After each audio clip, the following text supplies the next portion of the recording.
Bapak, kami bersyukur kami kembali mendapatkan satu penyertaan dan biarlah kekuatan, teladan, dan hidup dari anak-Mu, Tuhan kami Yesus Kristus, menjadi kekuatan bagi setiap anak-anak yang Kau panggil, mulai dari Abraham sampai pada Yakub, dan hari ini kami belajar dari karakter Yakub dalam segala kelemahan. Engkau memberikan satu karakter yang baru, karakter ilahi, yaitu Israel sebagai karakter bangsa Israel yang penuh dengan kekuatan yang diruntuhkan oleh Tuhan dan tunduk kepada hadirat Tuhan dalam segala perkara menjadi bangsa yang bergantung pada Tuhan.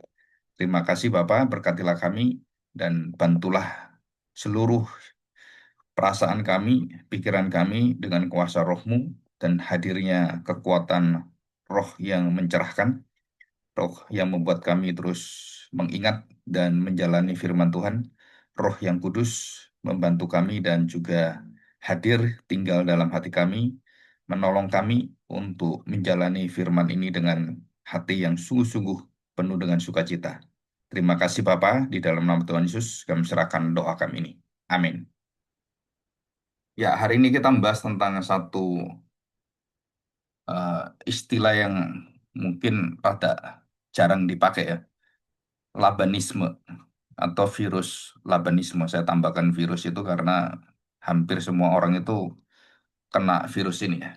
Hampir semuanya itu mengalami ini. Nah, kita tahu bahwa Laban itu satu keluarga dengan Abraham ya. Jadi kalau ada masalah itu saya melihat ada pola. Jadi kalau Isa ada masalah, cari istri ke rumah, ya kembali ke asalnya gitu ya, kembali kepada keluarganya, keluarganya di Padan Haran itu. Dan kembali ke sana, kembali lagi Yakub juga sana, sama ya, kembali ke keluarganya. Nah, di situ masalah terbesar kan di tempat itu. Tapi kenapa pelarian kalau melakukan dosa itu ke asal rumah yang ditinggalkan? Dan itulah masalahnya, dan harus kembali kepada jalan Tuhan ini. Kita buka dalam Kejadian 31 ayat yang ke-22 ya. Laban mengejar Yakub karena Yakub sudah melarikan diri. Ketika pada hari ketiga dikabarkan kepada Laban bahwa Yakub telah lari 3 hari ya, sudah lari 3 hari.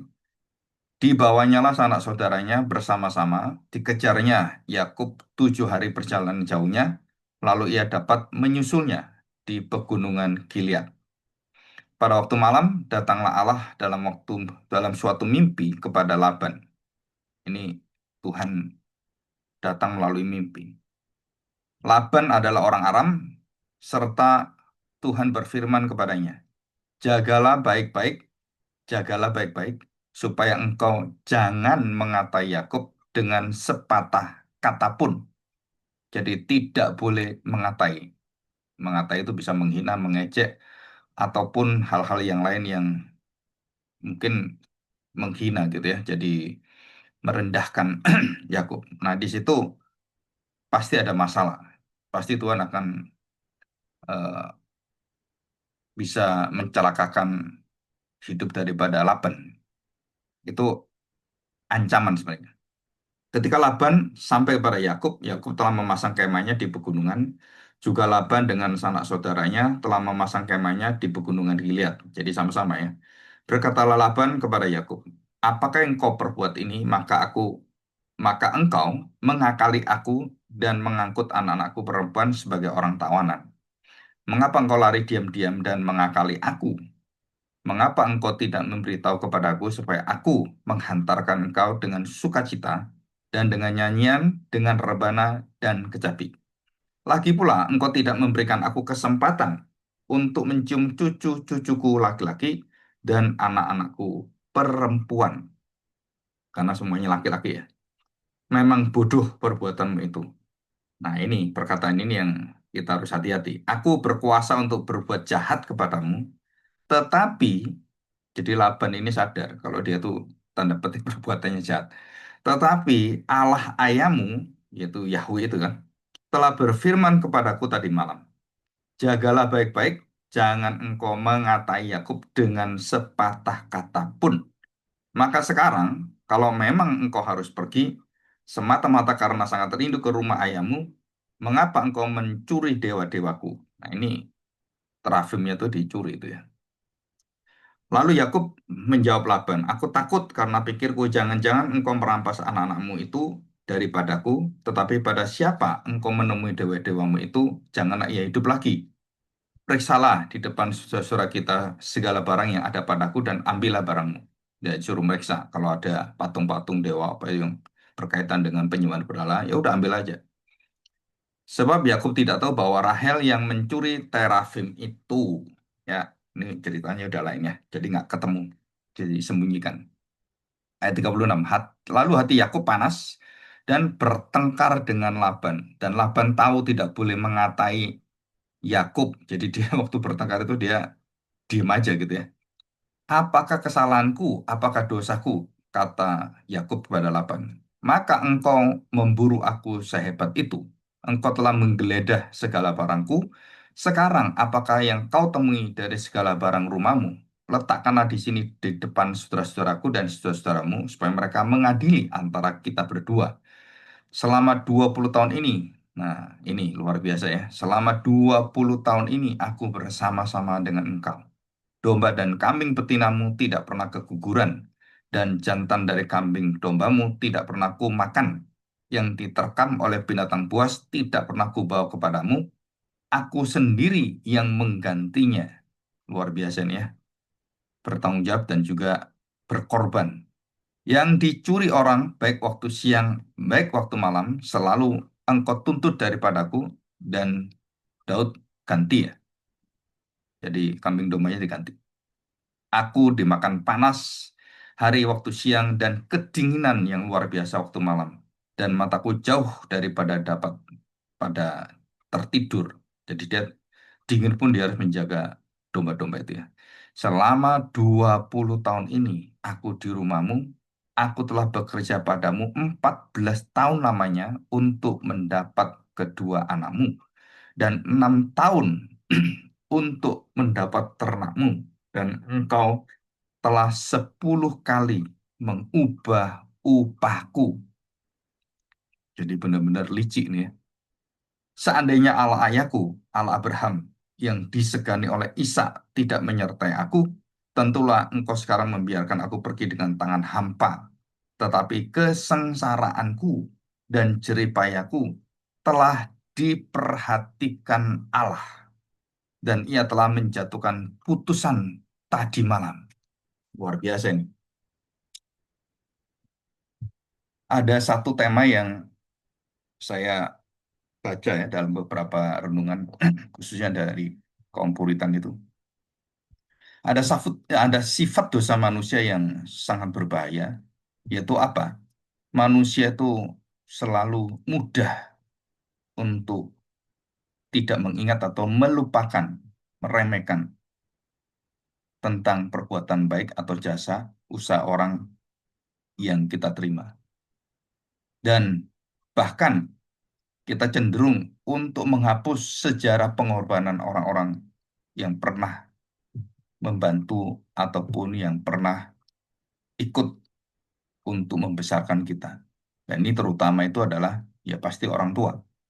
Ya sedikit pun kita tidak mau berterima kasih itu satu dosa yang besar sebenarnya. Nah, kita akan melihat, coba kita bayangkan ya. Apa yang harus kita bayangkan itu adalah kalau kita lihat, coba kita renungkan bagaimanakah Yakub itu siang malam, pagi sampai subuh, kembali pada pagi hari. Dia itu menjaga selama 20 tahun. Jadi dia punya keluarga, tapi dia punya tanggung jawab. Apa itu? Sebagai gembala. Jadi satu-satunya gembala yang disebut dalam Alkitab sebagai gembala itu adalah Yakub. Ya, Yakub. Habil tidak disebut gembala. Yakub disebut gembala. Nah, kenapa Yakub disebut gembala dan seorang gembala? Dan itu memproyeksikan tentang keteladanan Kristus. Jadi dia memberikan hidupnya untuk panggilan itu. Dan selama 20 tahun, kita lihat bahwa 20 tahun itu sebenarnya bukan sesuatu yang pendek. Itu sangat panjang. Dari tahun ke tahun itu panjang. Bukan hanya panjang, hari per hari kalau kita kesusahan, kepanasan, kedinginan, nggak kebayang. Ya, nggak kebayang itu. Coba kita melihat wajah Yakub di padang gurun Aram. Ya, padang gurun Padan Aram ya. Lengkapnya begitu. Selama 20 tahun, ia mempersembahkan hidupnya kepada orang yang salah.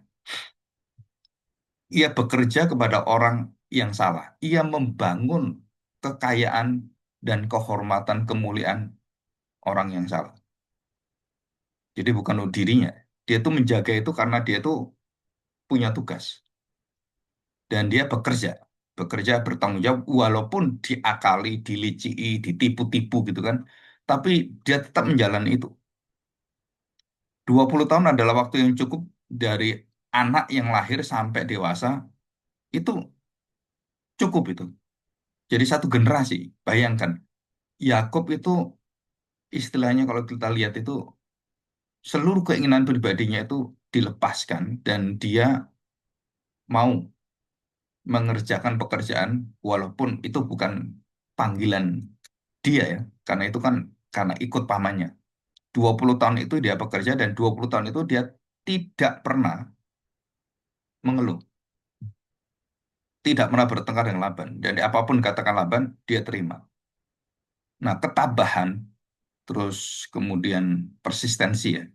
Jadi keuletan itu, ini adalah ciri daripada bangsa Israel. Karena itu tertanam dalam darah daging dari Yakub. Ya, jadi dia itu kalau udah A, dia kerjakan itu. Walaupun diakali waktu apapun, dia tahu itu panggilannya dikerjakan. Jadi dia tahu Allah menyertai dia. Nah, dalam kejadian 31 tadi, kita udah baca. Waktu Yakub ketemu dengan Laban, nah baru saat itulah waktu Laban menuntut dan mulai membuka seluruh daripada hubungan mereka. Nah, baru di situ Yakub berkata jujur. Dia berkeluh kesah sebagai seorang menantu yang seharusnya tidak diperlakukan sebagai budak. Menantu itu harusnya kan juga dijadikan anak, dihormati sebagai anak. Tapi Yakub enggak. Menantu yang adalah hamba, budak dari Laban. Dan Laban tidak pernah melihat dan tidak pernah menganggap Yakub itu menantunya. Tapi dia adalah sapi perahan, alat untuk mengeksploitasi seluruh kekayaannya. Dan itu jahat sekali sebenarnya. Nah, ratapan kerusakan dari etika dan moral manusia akibat dosa itu sama ya. Jadi bukan hanya itu virus Laban itu bukan hanya kepada Laban, tapi ini adalah sifat dasar manusia. Jadi kalau saya bekerja pada orang, orang itu mendapatkan kekayaan dari saya kerja, orang itu nggak pernah ingat kita. Kita dianggap cuman alatnya dia. Nggak pernah dihormati, nggak pernah apa ya istilahnya itu ya diberikan kompensasi gitu ya. Itu sama sekali nggak. Kamu kerja saya kasih, kamu nggak kerja keluar. Hubungan pekerjaan di dunia itu ya seperti itu. Jadi sekarang kita lihat seperti peristiwa Sritex gitu kan. Itu ratusan ribu pekerja membuat bosnya itu tanda petik kan kaya. Walaupun gajinya akhirnya sesuai dengan UMR gitu kan. Nah, tapi ujungnya kemana? Bahwa dia akhirnya berfoya-foya dalam keserakahan dan membuang itu akhirnya sekarang masuk penjara.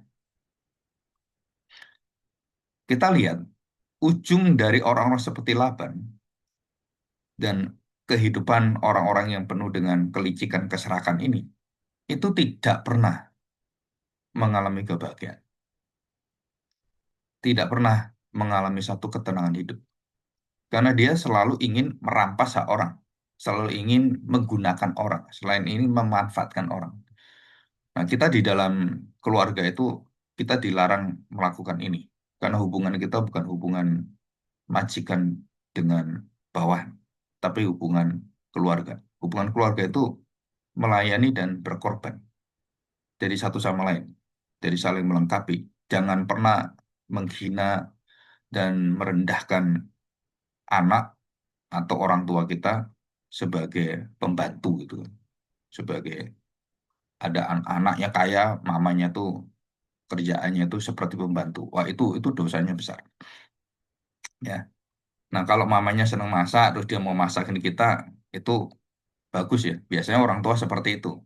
Tapi ada orang tua juga yang ya nggak mau seperti itu, nggak mau capek, ada gitu.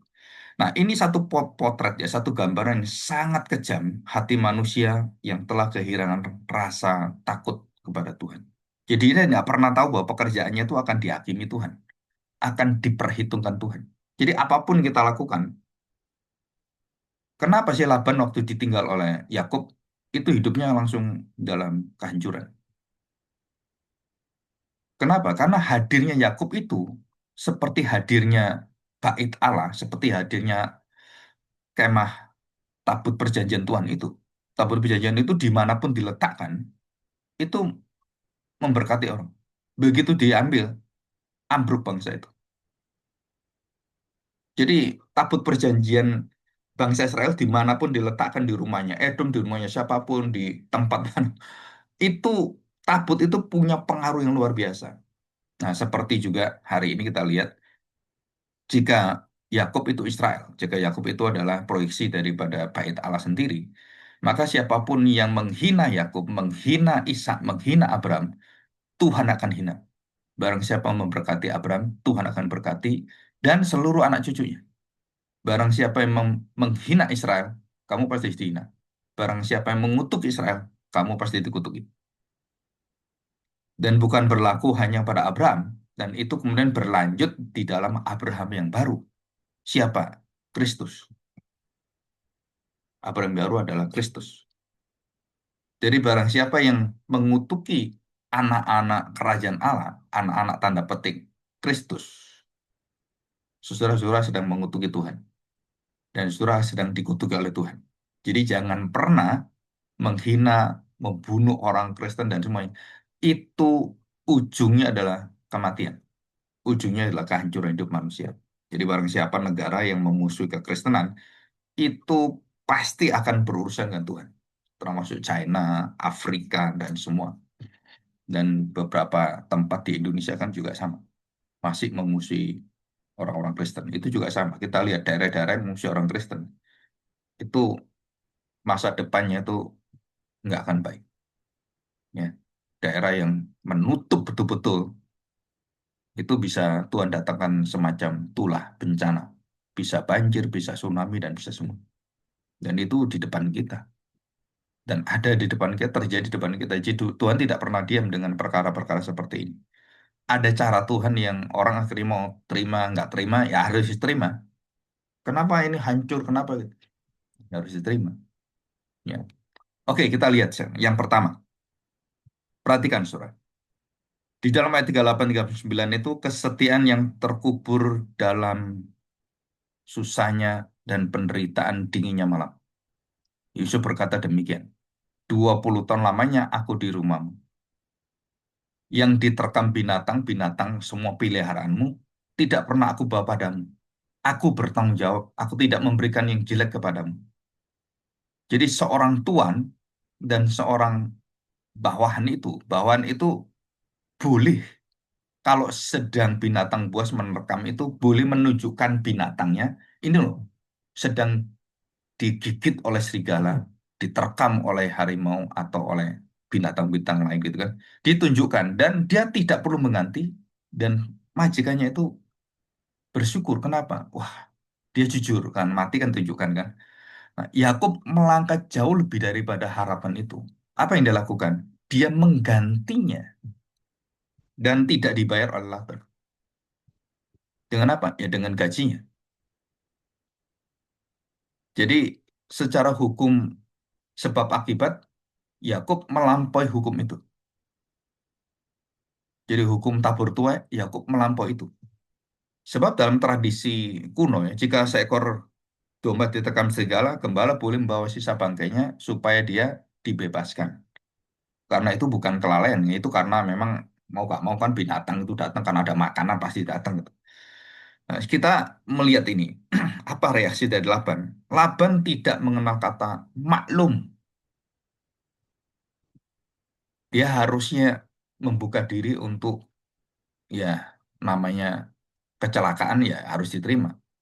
Dan Yakub tidak perlu mengganti. Oh jangan, nggak usah berganti, nggak usah. Harusnya gitu. Tapi Laban menikmati itu. Anugerah kebaikan Allah melalui Yakub, Laban itu betul-betul menikmati itu.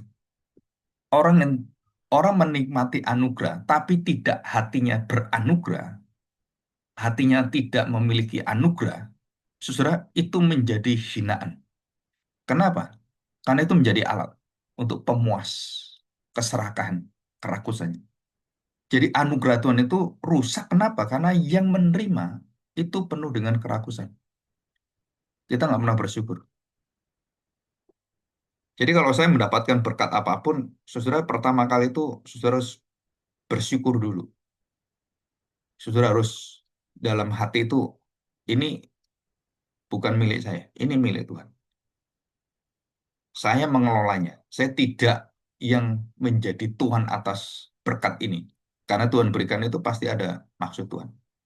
Apapun yang Tuhan berikan, itu semua kan bukan milik kita, bukan kita ngatur, kan Tuhan yang ngatur. Dan kita harus bersandar pada Tuhan. Dan Yakub itu waktu dia memikul beban yang seharusnya bukan bebannya, dia rela lakukan itu adalah karakter Kristus, karakter ilahi. Di bawah terik matahari yang membakar kulitnya, dinginnya malam yang kemudian membuat kulitnya itu bisa pecah-pecah gitu kan, dan menusuk tulang dan itu bisa banyak sakit penyakit di sana.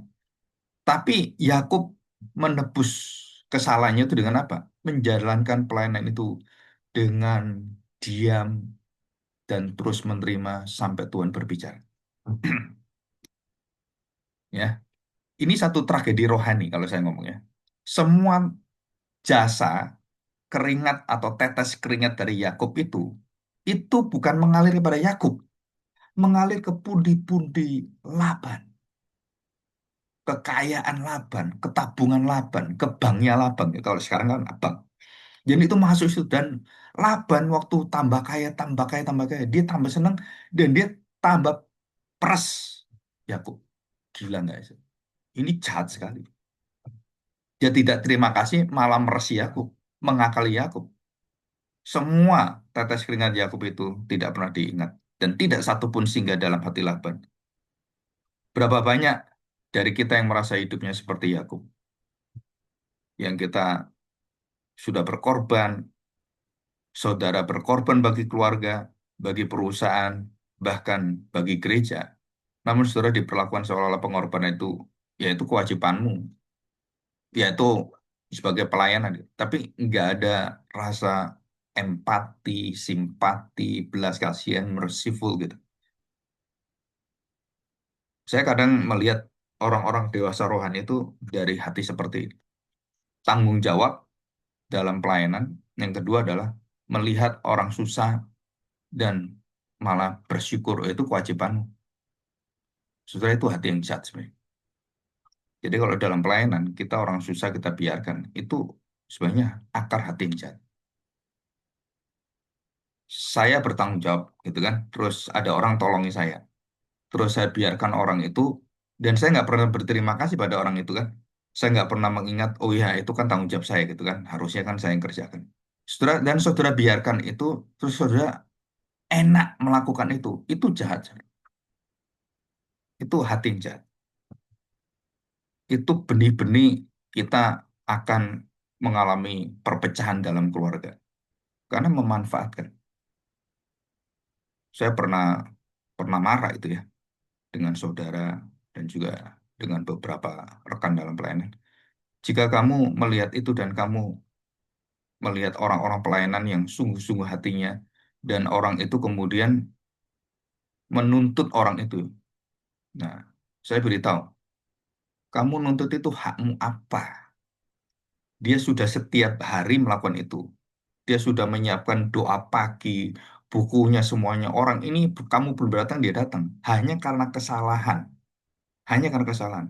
Ya, nggak tahu karena telat atau apapun, buku-buku nggak disiapkan. Hanya buku aja nggak disiapkan. Dia datang, terus sudah mau mulai. Itu pagi-pagi ya, pagi-pagi. Mulai. Hamba Tuhan ini kemudian marahi. Marahi kepada siapa? Ibu ini.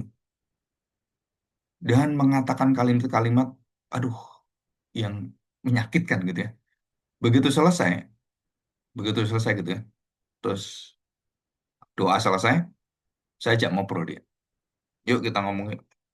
Ngomong-ngomong, santai-santai saya beritahu. Saya berikan ilustrasi dan saya katakan orang itu baik atau jahat. Dia mengatakan jahat Pak Agung. Ya itu kamu.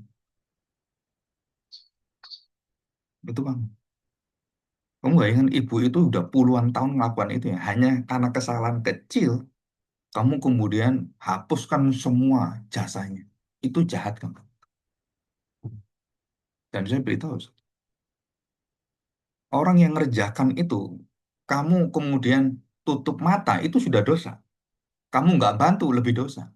Kamu ngata-ngatai, itu jahat. Saya punya hati itu selalu bicara gitu, apalagi ke orang-orang yang punya kemampuan gitu. Saya beritahu, ini harusnya orang seperti itu kita harus bantu, kita harus memberikan berkat kepada mereka. Terus dikatakan apa? Saya tolak, saya nggak mau. Karena kita pelayanan itu, kita semua pelayanan dan tidak dibayar. Loh, saya tahu. Tapi kalau gereja mampu, kita harus memberikan itu. Kenapa? Itu pelayanan orang Lewi. Kalau kamu tolak itu, terus menghina orang itu, saya tanya, memang kamu melakukan pelayanan seperti itu, kamu itu jahat sekali. Saya beritahu kamu jahat. Punya akar kepahitan yang jahat. Dan itu nggak akan berhasil kamu kerja di mana. Karena itu akarnya dalam hatimu, bukan di luar. Jadi memanfaatkan orang, menghina orang, terus mengejek orang, merendahkan orang, itu dosa-dosa membawa kita dalam kematian. Amalek itu dimusnahkan Tuhan sama. Amon, Moab dimusnahkan Tuhan. Kenapa? Karena menghina Israel dan waktu mereka keluar dari Israel, saudara itu kejam sekali Amalek. Saking dendamnya dengan bapak-bapak mereka. Amalek itu waktu orang Israel keluar pertama kali nggak pakai apa-apa, nggak punya apa-apa. Itu anak-anak kecil, orang-orang tua dibunuh, saudara. Dan Tuhan katakan apa? Satu-satunya bangsa yang sangat jahat, walaupun sudah diberkati bangsa Israel oleh dari sejak zamannya Abraham itu mereka mendapatkan berkat, mereka nggak melihat itu berkat. Ya kamu tolong saya itu kewajiban kamu. Dan kemudian orang Israel dalam kesusahan itu dirampas, dirampok, dibunuh dari anak-anak yang kecil-kecil, anak yang tua-tua itu, yang lemah-lemah itu yang disikat oleh mereka. Dan Tuhan katakan, aku hari ini bersumpah akan memerangi bangsa Amalek sampai punah. Saudara, kita hari Sabtu ini sebenarnya firman Tuhannya itu lebih ke arah spiritual formation pastoral. Jadi kalau saya ngomong ini, saudara periksa diri semua. Kalau ada orang melayani setengah mati, saudara berdiam itu, saudara layak nggak dilayani orang seperti itu? Saudara bisa banyak hal gitu ya. Banyak dalam hidup kita tuh melupakan kebaikan orang, pelayanan orang itu sangat mudah, saudara. Mengingat jahat orang kecil aja itu sangat mudah. Mudah melupakan, mudah mengingat apa yang jahat diingat, yang nggak seneng diingat, tapi yang kita terima berkatnya kita nggak mau ingat. Nah itu virus Laban. Keluarga Laban itu nggak ada yang diberkati Tuhan, nggak ada satupun. Apalagi kalau seperti bangsa Amalek, Moab, Amon gitu kan, dimusnahkan Tuhan. Dan Tuhan katakan, aku akan perangi sampai 7 turunan, 10 keturunan. Aku akan melawan engkau. Bayangkan, saudara, kalau Tuhan sudah ngomong gitu, waduh, jadi dosa seperti ini, itu dosa turunan. Jadi kalau papanya rakus, anaknya pasti rakus. Seperti itu. Nah, ada satu yang unik ya. Terafim itu kan dibawa dan itu penyembahan. Dan itu diambil oleh Rahel itu dimasukkan kan. Saudara itu ada sesuatu yang mungkin di kemudian hari kita akan jelaskan. Hal-hal yang tidak layak yang masuk ke dalam hidup kita dan kita simpen, saudara itu akan jadi masalah besar di kemudian hari. Jadi berhala yang kecil itu terafim itu, saudara itu akan merusak seluruh daripada kesatuan keluarga Yakub. Semua ada akibatnya. Jadi saya tidak melihat Yakub sesuatu yang baik, tapi istrinya itu kan berhala. Asalnya kan penyembah berhala. Dan kawin dengan dia, ini berhalanya itu masih ikut. Ya. Dunia ini adalah tempat di mana orang memetik buahnya, lalu pohonnya ditebang. Jadi saya yang senang, orang lain nggak boleh ikut gitu. Tebang. Itu orang-orang jahat. Ini Abraham, Ishak, Yakub itu mengalami sama. Itu sumur itu jadi rebutan mereka. Dan kalau saya nggak bisa pakai, kalau kamu pergi, ya udah, ditutup aja sumur itu. Nggak boleh pakai semua. Nah itu kurang ajar. Dan apa ya, jahat juga. Nah, Labanisme itu berbentuk menjadi satu roh duniawi yang memuja pencapaian diri. Nggak peduli dengan orang lain, sikat aja. Saudara ini Labanisme. Nggak peduli kamu menantu, nggak peduli kamu anak, nggak peduli kamu orang tua saya. Yang penting saya manfaatin. Yang penting saya bahagia. Yang penting saya enak. Yang penting kamu yang susah, saya nggak mau susah. Wah, saudara ini ini sesuatu yang menyakitkan sebenarnya ya. Dan mengapa Laban tega mengubah upah Yakub itu sampai 10 kali, saudara? Mengapa, saudara? Karena Laban tidak menganggap Yakub itu anaknya. Tetap menganggap Yakub itu adalah pekerjanya, budaknya, dan dia mau kerjain apapun itu bisa. Padahal sudah kawin menjadi menantu. Nggak ada menantu itu. Kalau diluarkan mertua itu, ibu mertua itu kan yang selalu jahat, kan nggak cocok kan. Kalau ini enggak, bapak mertua yang jahat. Dan Yakub tidak pernah dianggap sebagai keluarga. Dan lebih tepatnya sebagai manusia yang layak hidup dan bekerja dengan upahnya. Diganti-ganti terus, diakalin terus. Bagaimana 10 kali itu? Ya, kita nggak dijelasin ya. Dikurangi biayanya karena ada macam-macam dan dia kemudian diakali lagi dari sampai 10 kali. Yakub menjadi apa? Alat tanda petik, alat produksi kekayaan dari Laban. Nah, ini virus ini, Labanisme ini meracuni hati manusia. Kita hanya menghargai orang sejauh mereka menguntungkan kita. Kita seneng, saya mau berteman dengan kamu. Tapi kalau kamu tegur-tegur saya, walaupun saya salah, saudara stop. Jangan jadi teman saya. Itu virus Labanisme. Jadi kalau ada orang yang nggak senang dengan kita, saudara, terus kita kemudian bereaksi seperti Laban, hati kita nanti jadi jahat. Kenapa? Hanya orang baik dengan saya yang saya dekat. Yang nggak baik dengan saya, yang menyuarakan kebenaran, saya nggak mau terima. Saudara, artinya saudara tidak mau hidup diubahkan oleh suara kebenaran. Hati yang bengkok tidak bisa melihat nilai dari sebuah kesetiaan. Jadi kalau kamu hatimu nggak setia, ya kamu ngeliat orang lain nggak peduli. Sesetia apapun menguntungkan saya nggak? Ada manfaat bagi saya nggak? Nah, banyak hubungan suami istri itu seperti ini. Bapak dan anak seperti itu. Kalau sudah tidak menghasilkan ini perusahaan dibangun papanya, papanya sakit gitu kan. Terus anaknya nengok aja nggak mau. Melakukan sesuatu ya nggak mau. Dibiarin aja. Ya udahlah. Nggak ada hati, nggak ada satu keterlibatan. Padahal ini semua kan dana ada semuanya. Dia bisa bisa kerjakan itu. Tetapi hormat dan mengingat budi orang tua itu dibawa mati loh. Kebaikan orang itu kita bawa mati. Orang ini penolong walaupun dia kecil. Itu saya sering diingatkan dengan orang-orang banyakkan murid dan juga anak-anak sekolah minggu atau pelayanan ini. Bapak itu pernah gini gini gini. Saya sudah nggak lupa. Kenapa? Itu hal yang nggak pernah saya ingat, terus dia ingatkan. Coba Papa ingetin. Oh iya, saya ingat itu. Terus saya tanya, memangnya kenapa? Itu yang membuat saya itu jadi hamba Tuhan. Yang seperti saya jadi sekarang ini karena itu. Kita kan nggak pernah ngedidik diri seperti itu. Kalau kita orang-orang yang setia, yang baik, yang benar, perbuatan-perbuatan kita penuh dengan hati yang sukacita tulus, itu nggak pernah mengingat itu. Tapi kalau kita nggak tulus, nggak setia, nggak rela, itu keinget terus. Nah, itu bahaya sekali. Kenapa? Disitulah satu dosa itu akan masuk. Ya, hati yang bengkok tidak bisa melihat nilai dari sebuah kesetiaan. Orang yang setia bisa melihat kesetiaan orang lain. Orang yang jernih pikirannya bisa melihat jernihnya pikiran orang lain. Ya, hanya yang menganggap kesetiaan itu adalah nilai yang tertinggi. Nah, itu yang layaknya menjadi teman kita. Tapi kalau hanya melihat nilai dari sebuah komoditas, permainan dan transaksional, saudara, saudara jangan dekati orang itu. Kenapa?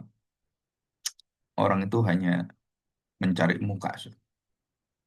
Baik dengan kita, waktu kita bermanfaat bagi dia. Kalau nggak baik, dia nggak akan mau. Dan itu perlu kita melihat diri. Nah, kita masuk ke yang ketiga. Ya. Pemurnian motivasi. Nah, perhatikan. Mengapa Allah mengizinkan semua terjadi? Sudah saya banyak baca tulisan dari John Owen dan juga dari beberapa tafsiran orang-orang Reform dan Puritan atau Injili juga. Mengapa Tuhan berdaulat membiarkan hamba yang setia ditindas oleh manusia jahat? Yang pertama adalah karena kondisi, karena keadaan, karena kalau Yakub dia melarikan diri dari ancaman dan dosanya. Jadi waktu dia mendapatkan hak kesulungan itu dengan cara berdosa. Dan walaupun itu adalah satu penetapan Tuhan. Tapi cara dia mendapatkan itu dalam dosa. Seperti Abraham juga sama. Jadi waktu dia mendapatkan anak Isa, dia melakukan satu penyelewengan dengan kawin dengan Hagar. Padahal itu bukan rencana Tuhan. Tapi Tuhan tetap dia akan mendapatkan anak. Jadi kita ditunjukkan apa? Betapa lemahnya manusia mengikuti jalan Tuhan. Kita harus rendah hati.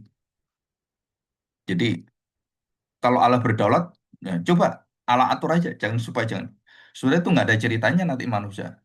Ngapain Tuhan menciptakan segala sesuatu termasuk pohon baik dan benar untuk menguji manusia? Ya udah nggak usah ada seperti itu. Manusia sempurna udah beres saja. Nggak mau. Saudara. Kenapa? Karena manusia diciptakan serupa dengan Allah. Punya sifat-sifat daripada hidup manusia yang menentukan hal-hal yang harus dia dengarkan. Dan itu Tuhan yang ciptakan kita seperti itu. Jadi Allah mengizinkan jasa kita dilupakan manusia agar kita berhenti. Nah ini soal penting. Untuk mencari upah di bumi atau mengharapkan upah di bumi. Selama kita masih mengharapkan ucapan terima kasih, terus wajah yang betul-betul menghormati kita, kata-kata pujian, selama kita masih haus dengan pengakuan ini dari seluruh pekerjaan pelayanan usaha kita kepada orang-orang yang bersama dengan kita, maka sebenarnya kita belum melayani Allah. Kita sedang melayani diri kita sendiri. Ini satu perkataan dari John Owen ini bagus sekali. Saudara. Kenapa? Menunjukkan ya kita ini lemah juga. Kita perlu diingatkan terus. Kenapa? Kerendahan hati itu adalah menelan segala kepahitan, segala yang disebut sebagai perbuatan-perbuatan yang harusnya kita tidak terima, tapi kita kerjakan. Nggak apa-apa. Kenapa? Karena kita melayani Tuhan bukan melayani manusia. Dan itu yang mendapatkan karakter ilahi siapa? Yang mendapatkan kuat siapa? Ya diri kita, bukan orang itu. Orang itu karakternya hancur. Orang-orang yang sok mengatur dalam hal banyak hal, itu orang yang paling meninggalkan apa yang dia layani, waktu ada kesusahan dia tinggalkan. Saya udah ngetes dalam pelayanan gereja hampir 30 tahun lebih ini. Orang-orang yang sok ngatur A, B, C itu, nanti dialah yang akan lepaskan itu dan dia yang akan mutung, gampang mutung. Dia nggak akan setia. Kenapa? Ya karena sifatnya nggak setia. Bagaimana kita bisa menerima ini? Ya anugerah Tuhan. Engkau melihat Kristus, engkau akan melihat karakter itu akan mengalir dalam hidup kita. Biar Laban melupakan aku, asal Tuhan mengingatku. Allah ingin Yakub sampai kepada titik di mana dia mengatakan ini. Walaupun manusia melupakan aku, yang penting Allah selalu mengingat aku. Jadi kalau kita yang sakit hati gitu ya, nah saudara kekecewaan adalah bukti bahwa engkau masih berharap pada surga duniawi. Surga duniawi artinya surganya duniawi ini. Kamu inginnya kan enak-enak gitu. Berupa apa? Ya pujian manusia. Allah mengizinkan Laban berbuat tidak adil pada Yakub atau sesuatu tidak adil pada kita agar kita belajar memandang hanya kepada tahta kemuliaan Allah. Dan kita terbebaskan dari sakit hati, kebencian, dan semuanya. Dan saudara ini perlu berlatih ya, nggak gampang. Nah, bagaimana dengan bayang-bayang Kristus, sang gembala yang ditolak? Coba kita lihat, kita pandang Yakub adalah Kristus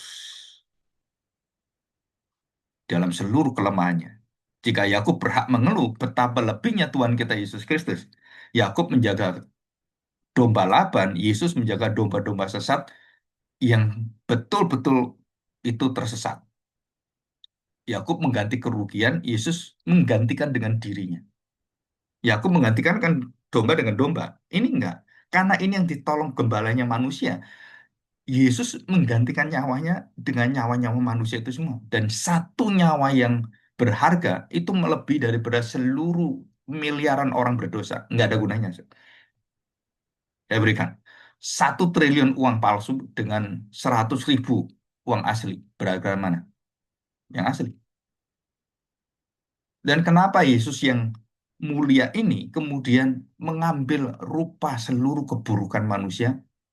Sudah kenapa? Karena itu adalah karakter Bapaknya, rencana Bapaknya. Untuk menyatakan apa? Itulah anugerah yang kamu nggak layak terima. Yakub masih ada manusianya. Dia masih marah dengan Laban. Kamu ganti. Tuhan Yesus. Nggak ada tuntutan apapun dengan Bapaknya. Dia serahkan dengan tuntas. Dan dia hanya menyuruhkan satu kalimat di kayu salib. Ya Bapak, ampunilah. Dan ini nggak keluar dari perkataan Yakub pada Laban. Oh iya, aku ngerti kamu. Enggak lu, nggak keluarin. Tapi Kristus keluar itu. Yakub masih membela dirinya. Yesus nggak ada. Dia serahkan pada Bapaknya. Manusia dalam sejarah, surah, dalam catatan sejarah hidup manusia, manusia tidak hanya melupakan jasa Tuhan, melainkan melupakan penebusan Tuhan. Jadi kita semua itu di hadapan Kristus banyak laban-laban rohani yang suka menikmati berkat Tuhan, tetapi seringkali lupa mengubah dan seringkali kita melupakan perjanjian Tuhan dan kita mengubah-ubah perjanjian Tuhan sesuai dengan pikiran kita. Jadi kita menjadi labanisme dalam rohani. Kenapa? Menyesuaikan diri kita, manfaat bagi kita itu apa, pentingnya bagi kita itu apa. Ya kita labanisme. Ya, kepada para laban, termasuk diri kita. Coba saudara pikirkan, saudara sedang menikmati hasil keringat siapa? Hasil usaha siapa? Sebagai hamba Tuhan, saudara. Saya nggak bekerja. Orang beri saya persembahan. Terus saya tanya, terus saya kemudian nuntut orang itu, kenapa kamu nggak kasih persembahan ke saya? Kenapa kamu nggak berikan pada saya? Nggak bisa, saudara, seperti itu. Kenapa? Karena apa yang Tuhan berikan pada kita itu adalah anugerah. Anugerah itu nggak boleh dituntut. Kalau itu hamba Tuhan nih, nggak boleh dituntut. Kenapa? Orang itu akan memberikan seluruh hidupnya dan waktu mempersembahkan pada kita. Itu yang mengukur itu Tuhan, bukan kita. Kalau dia bisa memberikan yang terbaik dan dia memberikan yang terbusuk, kalau dia memberikan harusnya yang besar, dia berikan sisanya seperti orang kaya itu, seperti Lazarus yang miskin di depan orang kaya. Hanya remah-remahnya saya mau. Itu kan orang yang ditinggikan Tuhan. Sama dengan para hamba Tuhan. Dari remahmu pun nggak apa-apa. Tapi masalahnya adalah waktu kamu memberikan remahnya, kamu bertanggung pada Tuhan seperti orang kaya itu yang dibinasakan Tuhan. Kenapa? Ya kamu nggak layak ngasih. Oh ini sisa-sisanya aja, biarin aja.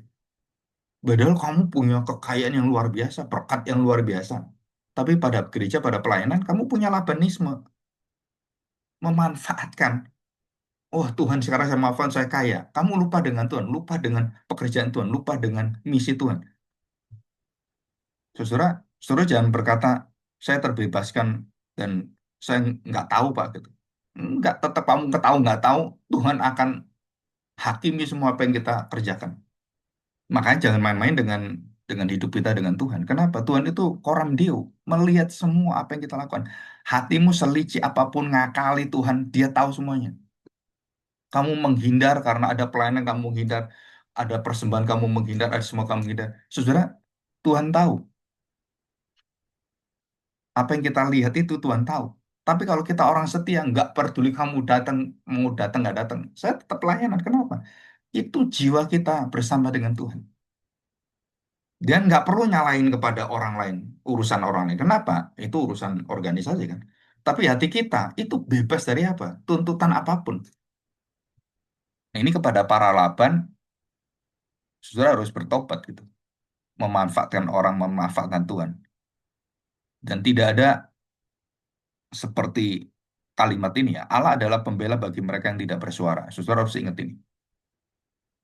Ada orang-orang yang kita hina, kita ingin dia diam aja. Itu yang nuntut itu Tuhan, bukan kita.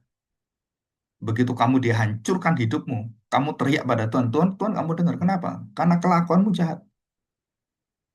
Karena kamu biarkan orang kesusahan dan kamu biarkan semuanya. Dan kamu merasa itu bukan tanggung jawab saya. Itu kewajiban kamu. Anak juga sama. Anak kalau merasa dalam kehidupan kesusahan dan semuanya, kamu biarin, udah biarin aja. Supaya dia tahu diri gitu. Tapi kamu punya hati yang berempati, kamu punya hati yang mendidik anakmu, tapi begitu anakmu sudah nggak bisa melakukan, kamu biarin, itu kamu manfaatkan anakmu. Untuk apa? Ya untuk cita-citamu. Supaya menjadi anak kebanggaan, supaya menjadi anak yang bisa apa yang istilahnya diunggulkan oleh orang tua. Saudara itu nggak ada gunanya seperti itu. Itu manfaatkan anak kita itu sebenarnya. Yang kedua, kepada para Yakub yang pernah disakiti, yang pernah ditinggalkan, yang tidak pernah dianggap, yang merasa pahit dan ingin berhenti melayani karena ada yang ya terus ngolok-ngolok dan tidak ada yang memuji. Saudara, lihatlah salib. Kenapa Yesus tidak pernah berhenti mengasihi walau dunia melawan dia, menghina dia, dan membunuh dia. Dia tetap melakukan kasih Tuhan, kasih Bapaknya. Saudara, ini tidak mudah. Kenapa tidak mudah? Ya karena kita tahu bahwa seluruh situasi dalam hidup Yakub adalah situasi kerusakan sosial, struktural, budaya masuk dalam hidupnya dia, dan dia berdiri di sana dan dia menelan itu semuanya. Ya. Nah, saudara saya menemukan satu tempat penggodokan dinamakan teologi geographical theology. Ini sudah lama ya, sudah 10 tahun yang lalu pernah saya singgung. Padan Aran Theology. Saudara kita kadang-kadang ditempatkan di padan aran, di mana seluruh kehidupan kita tuh nggak ada yang bisa kita pegang. Masa depan kosong semua, nggak ada jaminan apapun.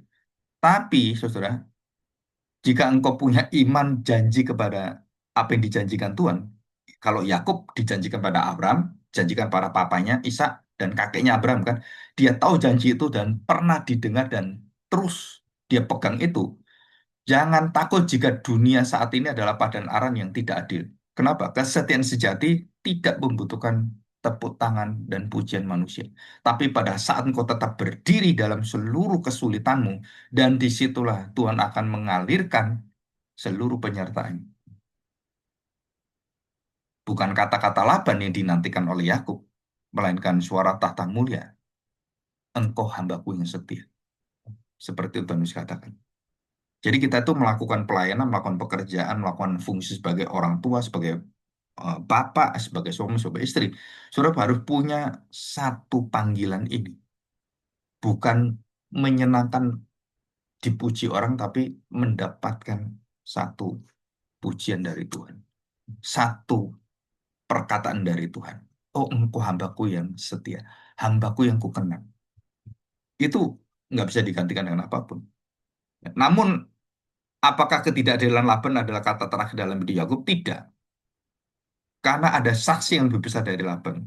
Jika manusia menghapus seluruh pengorbanan hidup kita, pekerjaan kita, planning kita, jangan lupa, saudara, Allah justru menuliskan setiap ketaatan kita dan setiap patah hati dan kemudian kekecewaan hati kita, pahitnya hati kita, itu ditulis setiap tetes air mata kita itu dalam kitab peringatan di dalam hati Allah. Aku tidak pernah melupakan apa yang kau lakukan bagiku. Dan disitulah kita mendapat hidup yang penuh dengan sukacita. Ya, mari kita berdoa. Bapak yang baik,